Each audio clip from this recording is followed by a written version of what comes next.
quelle affaire! Mais quelle affaire! Qu'est-ce que c'est que On ça? va en parler. Racontez-nous. Mais d'abord, laissez-moi vous dire, William, bonjour. Bonjour à tous. Et puis vous dire aussi qu'on trouve de tout ce matin quand même dans le kiosque. Palmyre dévastée mais libérée, la situation préoccupante au Burundi, les classes qui manquent de profs, l'antiracisme, la gestion des régions ou encore les dégâts du travail au noir qui priveraient l'État de quelques 7 milliards d'euros.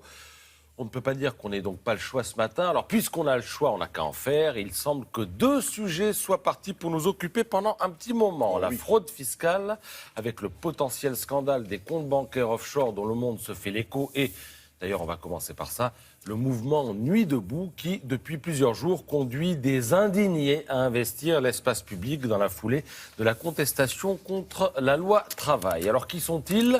Plutôt des jeunes. Que veulent-ils ? Le retrait de la loi El Khomri, mais pas seulement. Si on s'attarde sur eux, c'est parce que leur attitude rappelle ce qui s'est passé en Espagne et a abouti à l'émergence du parti Podemos qui a bouleversé l'échiquier politique de l'autre côté des Pyrénées. Alors, Nuit debout, c'est le nom de ce mouvement qui fait l'objet d'un reportage de 2 pages ce matin dans Libération.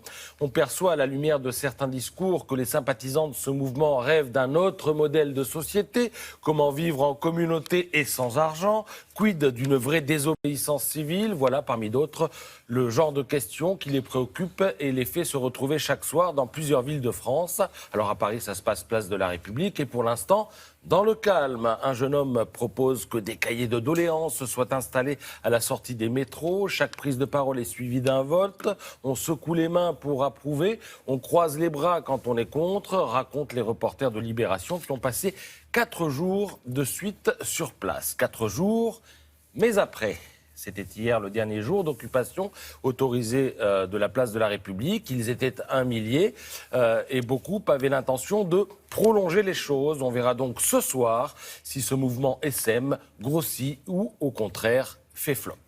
L'autre sujet phare du jour, vous y faisiez allusion, c'est bien sûr cette affaire de compte offshore au Panama. 1500 fois Wikileaks, selon certains observateurs cités par Le Monde, dont le site internet enregistre pas mal de visites depuis hier soir, en attendant la version papier qui paraîtra tout à l'heure.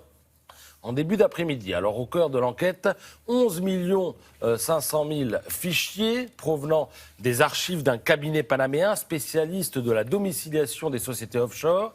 Il s'agit de la plus grosse fuite d'informations jamais exploitée par les médias.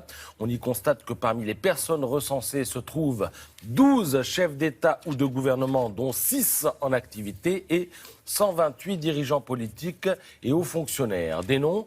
Eh bien, certains commencent à circuler et selon Le Monde, pas mal de proches du président russe Vladimir Poutine seraient concernés. Dans cette liste de comptes offshore, on trouverait aussi le nom de 29 des 500 personnes les plus riches du monde, ainsi que le nom de 1000 personnalités françaises. Mais attention, avoir un compte à l'étranger, fût-ce au Panama, n'est pas forcément illégal. L'essentiel est qu'il soit déclaré. C'est d'ailleurs ce qui a conduit Michel Platini, dont le nom a circulé, à renvoyer vers l'administration fiscale suisse. Voici les termes de son communiqué. Suite aux informations diffusées, Michel Platini tient à faire savoir, comme il l'a indiqué à maintes reprises aux journalistes en charge de cette enquête, que l'intégralité de ses comptes et avoirs sont connus de l'administration fiscale suisse, pays dont il est résident fiscal depuis 2007. Tous les titulaires des comptes sont-ils dans ce cas ? L'enquête qui ne fait que commencer nous le dira sans doute très rapidement. Merci beaucoup. L'actualité du cinéma avec Charlotte Bouteloup qui a vu un film français entièrement réalisé aux États-Unis en langue anglaise avec une actrice allemande.